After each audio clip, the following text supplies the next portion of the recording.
మాట్లాడుకోలేదని చెప్పలేదు, మేము కలిసి ప్రయాణం చేయలేదని చెప్పలేదు. ఇద్దరు దొంగలు, ఆ ఇద్దరు దొంగలలో ఒక దొంగ వచ్చి పొద్దుగాల ఇక్కడ మాట్లాడుతూ ఉన్నాడు. నేను దొంగ అనే పదం చాలా స్పష్టంగా మాట్లాడుతూ ఉన్నాను, ఎందుకంటే నన్ను ఏమనని సేపు నేను ఎవరిని ఏమనలేదు. తెలంగాణ పల్లెటూర్లలో ఒక సామెత చెప్తారు, మీ ఇంటికి మా ఇల్లు ఎంత దూరం అయితే మా ఇంటికి మీ ఇల్లు కూడా అంతే దూరం అయింది. మొత్తం ప్రపంచం అంతా చూసినప్పుడు పట్ట పగలు నోట్ల కట్టలతోటి దొరికినటువంటి దొంగ రేవంత్ రెడ్డి అని సమాజం, టీవీలు, పేపర్లు, ఛానళ్ళు 10 ఏళ్ళు ఘోషించినాయి. మరి ఆయన కేసు ఎందుకు ట్రయల్ కాలేదు, ఎందుకు శిక్ష వేయించలేదు? ఎవరితో ములాఖత్ అంటే రేవంత్ రెడ్డి హరీష్ రావు తోట, కవితతోట, చంద్రశేఖర్ రావు తోట ఆయన ములాఖత్. నేను అడిగిన మిమ్మల్ని సూటిగా ఇద్దరిని, పలానా ఎయిర్ ఇండియా విమానంలో 19వ తారీఖు రోజు రాత్రి మీరిద్దరు బిజినెస్ క్లాస్లో 2 గంటలు ఏకాంతంగా జరిపిన చర్చలు ఏంటంటే చెప్పడం చేత కాదు. ఏమన్నాడు ఆయన? రఘునందన్ రావును గెలిపించేందుకు సిద్దిపేటలో హరీష్ రావు అనేటోడు బీఆర్ఎస్ పార్టీ ఓట్లని బీజేపీ పార్టీకి వేయించిండు అని మాట్లాడాడు. నేను అడుగుతున్నా, నాకు సంస్కారం ఉంది, నాకు చదువు చెప్పిన సార్లు కొంచెం మంచి చదువు చెప్పారు.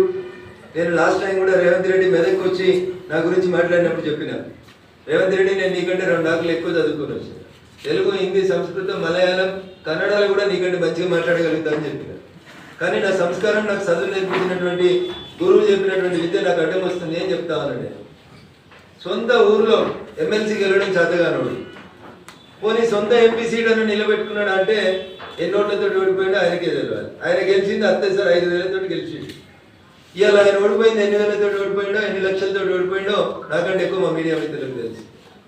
సొంత ఊర్లో ఎమ్మెల్సీ నిలుపుకోవడం చేతగా లేదు, పెద్ద పొంకనాలు కొడుతూ ఉంటాడు, పెద్ద పెద్ద మాటలు మాట్లాడుతూ ఉంటాడు. అధికారంలో లేనప్పుడు ఎన్ని మాటలు మాట్లాడేయండి. ఇవాళ అధికారంలోకి వచ్చి 6 నెలలు అయింది. ఏం చేసినావు? ఒక్క జీవో తెలంగాణలోకి సిబిఐని రాకుండా నీకంటే ముందున్న ముఖ్యమంత్రి ఒక జీవో తెచ్చిండు. నువ్వు సక్కనోడివైతే తెలంగాణలో తప్పు చేసిన వాళ్ళని జైలుకు పంపించాలనే కోరిక నీకు నిజంగా ఉంటే సిబిఐని రాకుండా నిషేధించినటువంటి జీవోని ఎత్తేయడంలో రేవంత్ రెడ్డికి ఉన్నటువంటి కష్టం ఏందో ఒకసారి చెప్పాలి. ఎందుకంటే ఆయన మీద కూడా రేపు బాబు వస్తుంది అనేటువంటి బాధ, భయం ఏమైనా మనసులో ఉందేమో ఒకసారి ఆలోచించుకోవాలి. నిజంగా 2013 మేలో బయటకు వచ్చిన తర్వాత టీఆర్ఎస్ పార్టీ నాయకత్వం మీద, చంద్రశేఖరరావు మీద, హరీష్ రావు మీద రఘునందన్ గత 10-12 ఏళ్ల నుంచి రాజీ లేని పోరాటం చేస్తుండనేది మా మెదక్ జిల్లాలో చిన్న పోరాటం అడిగినాగని చెప్తారు. రఘునందన్ రావుకి కాంప్రమైజ్ పాలిటిక్స్ తెలియదు, రఘునందన్ రావు కాలమొక్కడు తెలియదు.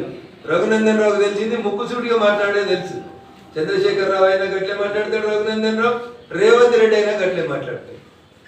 10 ఏళ్ళు జయ జయ హే తెలంగాణ జననీ జయ కేతనం అనే పాటను గుర్తించే సూరత్ లేదని చంద్రశేఖర్ రావుని నిండు అసెంబ్లీలో నిలదీసిన ఒకే ఒక ఎమ్మెల్యే ఎవడంటే అది రఘునందన్ రావు తప్పితే ఇంకొకరు కాదు. ఇలా దానికి సినిమా బాణీలు, సినిమా వేషాలు, సినిమా రంగులు అద్ది ఈయనేదో క్రెడిట్ కొట్టుకుని నాటకాలు చేసాడు మాకు రాదు రేవంత్ రెడ్డి గారు. అందుకని నేను ఏమంటున్నా అంటే రేవంత్ రెడ్డి గారిని, హరీష్ రావు గారిని, నేను ఎవరి దయాదాక్షిణ్యాల మీద గెలవలేదు.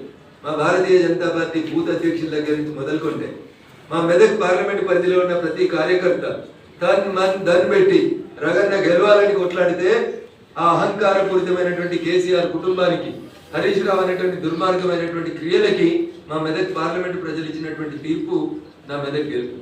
నేను వాడేవాడో వీడేవాడో వేస్తే గెలవలేదు, నేను ఎవరి దయాదాక్షిణ్యాల మీద ఈ కుర్చీలోకి రాలేదు.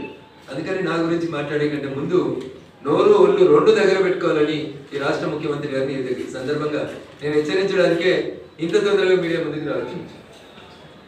ఇంకో మాట కూడా చెప్పదలుచుకున్నాను, నేను మాట్లాడగలిగాను. ఏం మాట్లాడతావు రేవంత్, నువ్వు నాతో మాట్లాడాలంటే? ఎందుకు మరి మల్కాజ్గిరిలో నువ్వు ఎవరిని పెట్టినావు క్యాండిడేట్ను? పక్క జిల్లా వాళ్ళని తెచ్చి ఎందుకు పెట్టినావు? ఎవరికి అమ్ముడు పోయినావు? ఎవరికి అమ్ముకున్నావు మల్కాజ్గిరి సీటు? ఎంతకు అమ్ముకున్నావు? నువ్వు గెలిచిన సిట్టింగ్ సీట్ ఓడిపోతే మాట్లాడే తెలివిలేనివాడివి మెదక్ గురించి ఎందుకు నువ్వు మాట్లాడుతూ ఉన్నావు? ఏదో బీసీ బిడ్డర్ అట, ఎప్పుడు ఎదుగు వచ్చింది బీసీ బిడ్డర్? ఆ బీసీ బిడ్డ నీ మహబూబ్ నగర్ ఒకటి గెలిచిండు కదా, మరి ఆ బీసీ బిడ్డకి ఎందుకు మంత్రి పదవి వేయలేదు? ఆ కులం మీద అంత ప్రేమ ఉంటే, బీసీల మీద అంత ప్రేమ ఉంటే కేబినెట్ లో సగం ఎందుకు ఇవ్వలే? ఏదో బీసీ కులగణన చేస్తాం కాంగ్రెస్ చెయ్యి 6 నెలల నుంచి ఎవడొద్దన్నాడు. సర్పంచ్ ఎలక్షన్లలో కూడా ఇదే రిజల్ట్ వస్తుంది. ఆడలేక మధ్యలో ఓడిందని గెలవడం చేతగాక సొంత ఊర్లో గెలవనాడు, పక్కన ఉన్న శుద్ధులు చెప్తాడు. సొంత ఎంపీ ఓడిపోతుంది, సొంత ఊర్లో ఎమ్మెల్సీ ఓడిపోతుంది, ఆఖరికి నీ పాలమూరులో నాకు అన్నదా అన్న వంశీ చంద్ అంటే నీకు పడదు, వంశీ చంద్కి ఢిల్లీలో పరపతి ఉంది కాబట్టి వంశీ చంద్ని ఓడగొట్టినందుకు నువ్వు ఒక పక్క పార్టీకి మద్దతు ఇచ్చినావని నేను అనరాదా అన్న? నేను మస్తుగా అనగలుగుతా, మంచి మంచి మాటలు అనగలుగుతా, తలకాయ ఆడబెట్టుకోవాలని కూడా అర్థం కాని మాటలు అనగలుగుతా. కానీ నేను అంటలేను, ఎందుకంటే మా అమ్మ నాన్న నాకు సంస్కారం నేర్పించి. నువ్వు ఇన్ఛార్జ్ తీసుకున్న చేవెళ్ళి ఓడిపోతుంది, నీ సొంత జిల్లా మహబూబ్ నగర్ ఓడిపోతుంది, ఆఖరికి నువ్వు సిట్టింగ్ ఎంపీ ఉన్న మల్కాజిగిరిలో మూతోడు జవాబు ఇచ్చింది మల్కాజిగిరి ప్రజలు. ఏం మాట్లాడుతా ఉన్నావు? నాకు హరీష్ రావు సపోర్ట్ చేసినది, నీకు చేతనైతే భుజంగరావు అనేటువంటి ఏసీపీ చెప్పిన స్టేట్మెంట్ మీద ఎందుకు హరీష్ రావు అనేటువంటి అరెస్ట్ చేస్తలేవో చెప్పు. ఓటుకు నోటు కేసులో నిన్ను పట్ట పగలు బొక్కలు ఇచ్చి గుంజుకపోయారు కదా, మరి ఇలా భుజంగరావు చెప్పిన స్టేట్మెంట్ మీద హరీష్ రావుని కాపాడుతుంది ఎవరో చెప్పాలి రేవంత్ రెడ్డి. ఎందుకు అరెస్ట్ చేస్తలేవు హరీష్ రావుని? కాళేశ్వరంలో కుంభకోణం అయింది, ఎవరు? నీళ్ల మంత్రి హరీష్ రావు కాదా? ఎవరు హరీష్ రావు తోటి ములాఖత్ అయింది? నువ్వా నేనా? ఫ్లైట్ లో కలిసి బిజినెస్ క్లాస్ లో ముచ్చట్లు పెట్టుకుంటామైంది నువ్వు హరీష్ రావా నేను హరీష్ రావా? కులం ఒకటి దాన్ని నోటికి వచ్చినట్టు మాట్లాడతావా? వెంకటరామరెడ్డి నీ నెంబర్ 2 నీ కుర్చీ ఎత్తుకపోతా అని చూస్తున్నా. పొంగిలేటి శ్రీనివాస్ రెడ్డికి సడకుడు కాదా? సడకుడో వియ్యంకుడో కాదా? నీకేమన్నా చేతనైతే ముందు నీ అడ్మినిస్ట్రేషన్ చూసుకో. రఘునందన్ రావు అనేటోడు ఎన్నికలు జరుగుతున్నటువంటి టైంలో 150 సార్లు సిద్దిపేట సిపికి ఫోన్ చేసిండు, మెదక్ ఎస్పీకి ఫోన్ చేసిండు, సంగారెడ్డి ఎస్పీకి ఫోన్ చేసిండు. బీఆర్ఎస్ పార్టీ అభ్యర్థి వెంకటరామరెడ్డి అనేటోడు ఓటుకు 1000 రూపాయలు వంచుతుండు, పట్టుకొని రాని 150 ఫోన్ కాల్ చేసిన. నీ డీజీపీకి చెప్పిన, మీ ఇంటెలిజెన్స్ ఐజీకి చెప్పిన. మేము పోయి కాళ్ళు పట్టుకొని కొడతామంటే పోలీసు వాళ్ళు వచ్చిర్రు. ఓటుకు 1000 రూపాయలు వంచి తాపడం చేత. కానీ నువ్వు, నీకు అడ్మినిస్ట్రేషన్ తెలుసు, నీకు పోలీసు కంట్రోల్ ఉన్నాడు, నీకేమవుతుందని రేవంత్ రెడ్డి ఏం తెలుసు? నీకు ఏం తెలుసు అంటున్నా? వెంకటరామరెడ్డి పైసలు వంచుతుంటే ఎందుకు నీ తెలంగాణ పోలీసులు ఆపలేకపోయినరో చెప్పు. నేను 20 ఎఫ్ఐఆర్లు చెప్పించిన. పోయి చేకుంటల ఫామ్ హౌస్ లో 8 కోట్లు ఉన్నాయంటే నీ పోలీసులు రాకపోతే మేము పోయి దాడి చేస్తామంటే అప్పుడు వచ్చింది నీ పోలీస్. దానికి సమాధానం చెప్పు. ఇవి చెప్పడం చేత కాదు. ఒక్క పోలీసుడు నీ మాట వింటుండా? ఒక్క పోలీసుడు ఒకవేళ వింటే వెంకటరామరెడ్డి పైసలు వంచుతుంటే నువ్వు బీసీ బిడ్డ అయినటువంటి నీలమ్మదికి మా మెదక్ జిల్లాలో అన్యాయం ఎందుకు చేసినావు? టీఆర్ఎస్ వాడు 1000 రూపాయలు ఓటుకు వంచుతుంటే నీ సొంత పార్టీని గెలిపించుకోక వెంకటరామరెడ్డికి ఎందుకు సద్దులు మోచిండు నీ శ్రీనివాస్ రెడ్డి? పైసలు ఎట్లొచ్చినాయి మా మెదక్ జిల్లాకి? దగ్గర 200 కోట్లు ఖర్చు పెట్టింది మెదక్ పార్లమెంట్ మీద బీఆర్ఎస్ పార్టీ. 6 ఎమ్మెల్యేలు నిలిసోని పైసలు వంచిరు ఓటుకు 1000 రూపాయలు. ఏది నీ police? Where is mister DGP? ఏది మా పోలీస్ కమిషనర్లు? తీసుకో నా టెలిఫోన్ కి కాల్ హిస్టరీ. ఒక్కొక్క ఎస్ఐకి ఎన్నిసార్లు చేసిన, ఒక్కొక్క సిఐకి ఎన్నిసార్లు చేసిన, ఒక్కొక్క సిపిని ఎన్నిసార్లు కాల్ చేసిన అడుగు.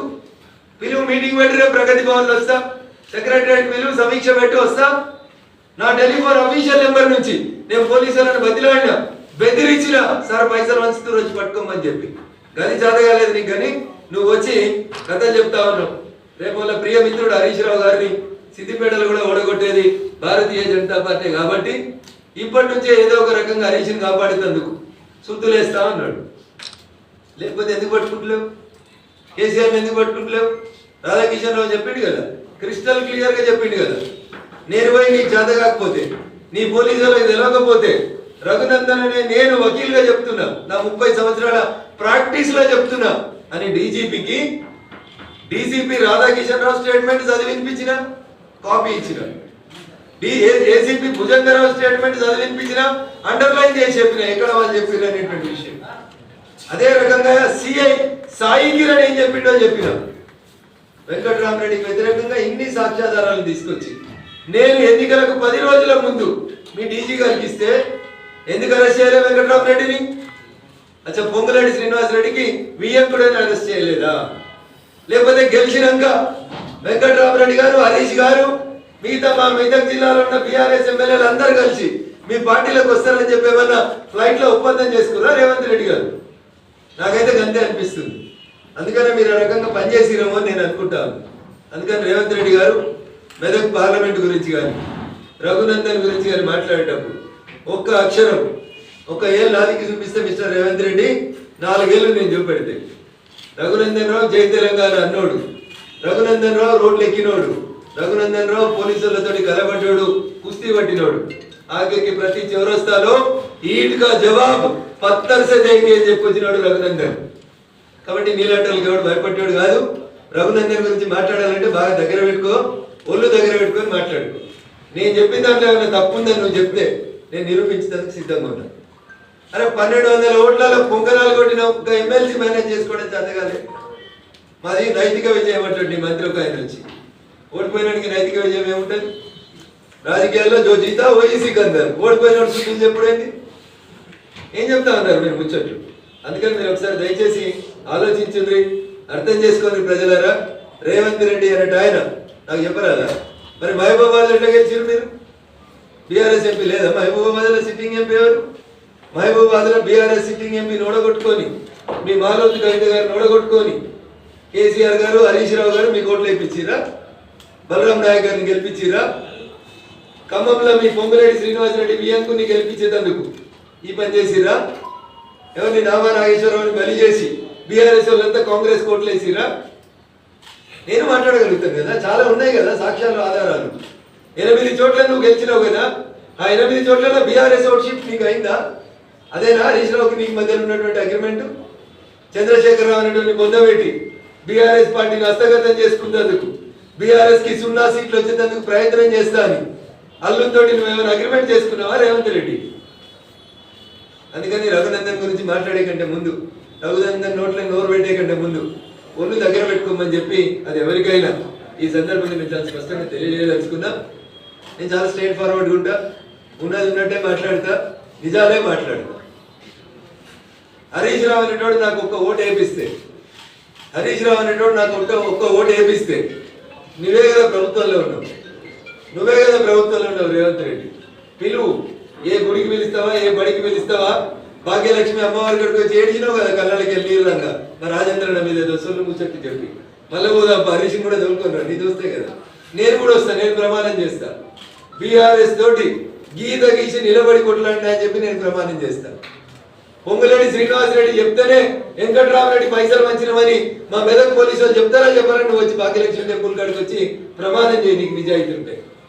నాకు తెలిసి నీకు అది ఉందని నేను అనుకోను, కానీ నేను మాట్లాడితే కొంచెం బాగుండదు కాబట్టి కొద్దిగా సంస్కారవంతంగా మాట్లాడాలని మా పార్టీ, మా అమ్మ నాన్న, మా టీచర్లు చెప్పారు కాబట్టి గౌరవ ముఖ్యమంత్రి గారికి చాలా మర్యాదగా నా గురించి కానీ మా పార్టీ గురించి కానీ మాట్లాడేటప్పుడు కొంచెం బాగా ఒళ్ళు దగ్గర పెట్టుకొని మంచిగా మాట్లాడమని, భవిష్యత్తు మంచిగా ఉంటుందని చెప్తా ఉన్నాను.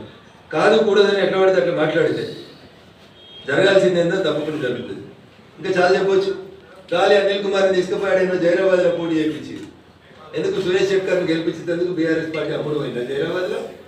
మా బీబీ పాటిల్ గారిని తట్టుకోవడం చేతగాక గాలి అనిల్కు డిపాజిట్ రాలే. 10 ఏళ్ళు బీఆర్ఎస్ ఎంపీ జైరాబాద్లో ఉంటే ఆ బీఆర్ఎస్ పార్టీకి డిపాజిట్ రాలే. సురేష్ శెట్కర్ తోటి రేవంత్ రెడ్డి, హరీష్ రావు ములాఖత్ అయి బీబీ పాటిల్ గారిని ఓడగొట్టినందుకు ఆడ పక్క నియోజకవర్గం గాలి అనిల్ని పెట్టిందని చెప్పి నాకు చెప్పడానికి రాదా? అంతెందుకు నీలమ్మధుని బల్లిక బకరా చేసింది హరీష్ రావు కాదా? నీలమ్మధు ఎవరి శిష్యుడు మెదక్ జిల్లాలో? హరీష్ రావు శిష్యుడు కాదా?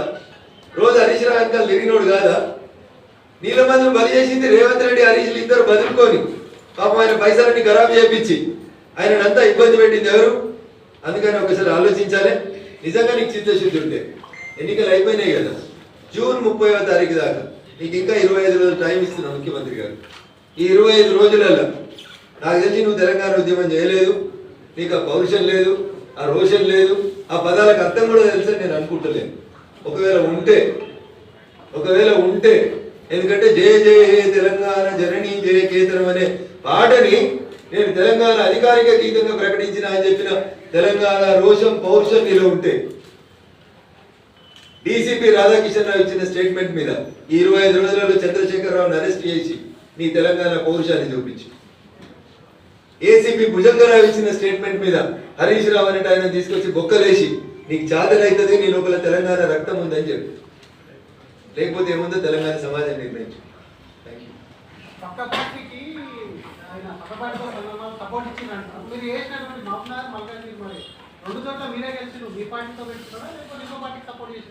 ప్రశ్న మీరు ఆయన అడిగితే బాగుంది. ఎందుకంటే ఈ లాలుచితనాలు పక్క పార్టీలతో పొద్దుగినాక మాట్లాడుకోవడాలు ఈ నాకు రావు, మా పార్టీకి రావు. ఇవి వచ్చేది ఆయనకే వస్తాయి. అందుకని ఆయనే చెప్తాం. ఏమైనా ఓటుకు నోటు కేసులు ఏమైనా భయపడుతున్నాడా? ఎవరికైనా సాయం చేద్దామని, ఇంకేమైనా సాయం పొందుదామని అనుకుంటుండా? He has to answer those questions. KCR మోడీతో బేరసారాలు ఆడుతున్నాడు. టీఆర్ఎస్